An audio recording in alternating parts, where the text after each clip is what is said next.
Hey everyone, it's the Bronze Age Broski here, coming at you from the bronze shelf.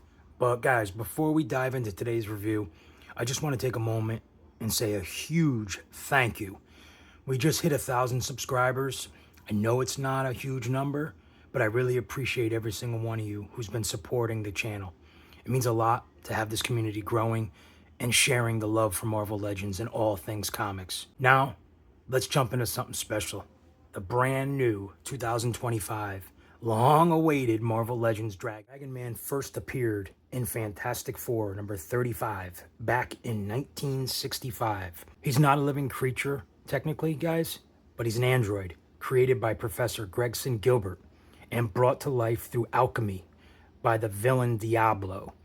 While he started out as a villain, over time he's been portrayed as more of a misunderstood being. One of the biggest turns in his story came when he joined the Future Foundation, serving as a kind of a teacher and a caretaker for the younger members, showing a gentler and more intelligent side to this dragon. This new Marvel Legends release nails his massive frame and classic design while adding some modern articulation and detailing. What comes with the Dragon Man, you get 2 alternate wings. These let you swap from the default spread, these big ones here, and they have some really good sculpt in these.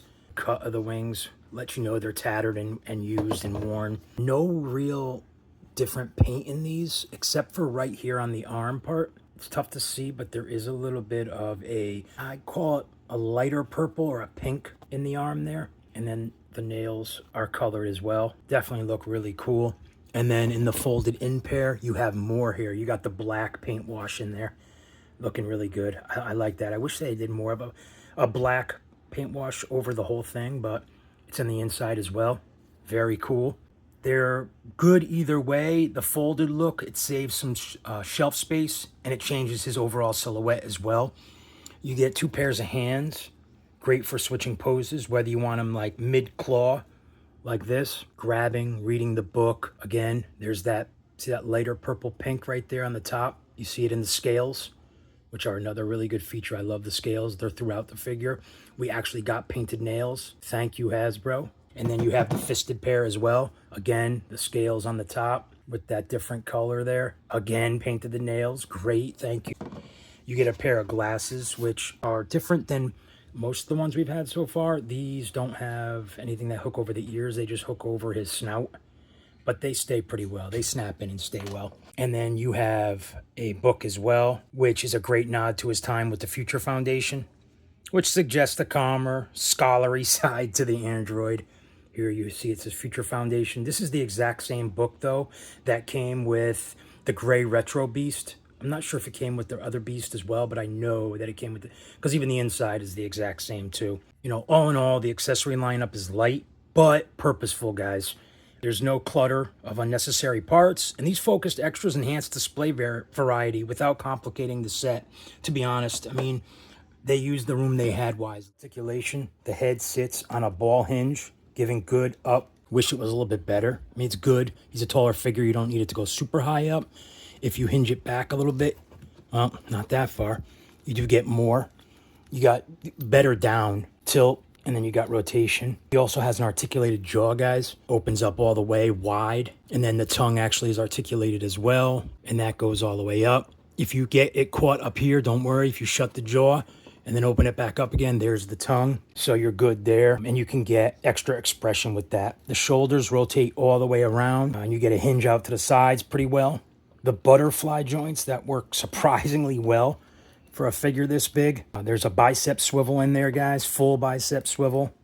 And a double jointed elbow. And that hinge and rotate on the wrist as well. This is spiky, but it's not going to bother you.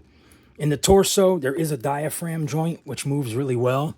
You get pretty deep down, pretty good back without too much of a gap there. You get nice side to side. Here's my only problem though, guys. There's no ab crunch and no waist swivel. And honestly, for a guy like this, that's a little disappointing. This does turn, but it's got like that snapback, which we all know on the diaphragms. And I don't really love that. So that could have been something that would have helped the figure. The hips, guys, they move up that much, back that much. He actually does pretty good splits for a big guy. Knees are double jointed. Out of the box, guys, it was very stiff. I had to heat it up. Still tight. You have the upper thigh swivel. It's hidden really nice in the scales as well. Doesn't have a calf swivel, which I think, again, a big guy would benefit from, but it does have ankles that move down all the way, very far. Ankles that move up, kind of. It does have the rocker, great rocker, actually. And then it does have toe articulation as well. I didn't have the wings on here yet. I will show you that in a second. The tail, it does have a bendy wire in it. It does spin, but it goes because of the bendy wire, but there's no movement in there aside from that. Okay, guys, the wings, they move all the way out. Very similar to how angels work, all the way in. They do rotate all the way around. Tail gets in the way on that, sorry, when they pop off. So that wasn't really planned. And then, of course, the folded in wings do the same. They don't move around as much because they hit each other down here. But you get basically what you need. You know, you get the in close on that, and then you get the extended too. If you have tons of shelf space and you really don't care. He looks amazing like that, though.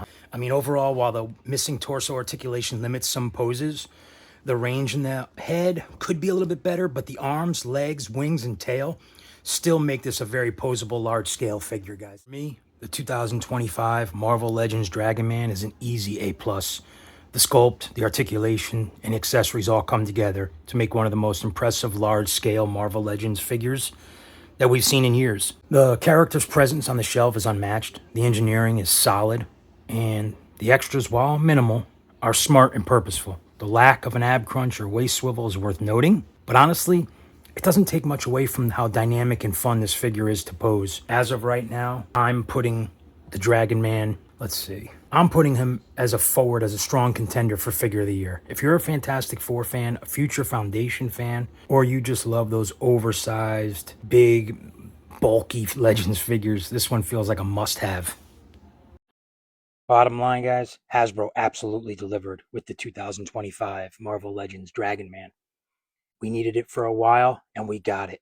It's rare for a figure this size to balance sculpt, articulation, and character accuracy so well, but this one nails it. Even with a couple of articulation omissions, it's still an absolute standout in the line. Between his sheer shelf presence, great posing options, and nods to his comic history, which was great to see, this figure isn't just good, it's memorable. Hopefully it will make us forget the other one, which was also amazing. The one that was in the Fantastic Four line. Dragon Man is everything I want in a deluxe Marvel Legends release, and well worth the money. And for me, he's sitting at the top of the list for Figures of the Year so far. Guys, thanks again for watching. Hitting 1,000 subscribers means the world to me.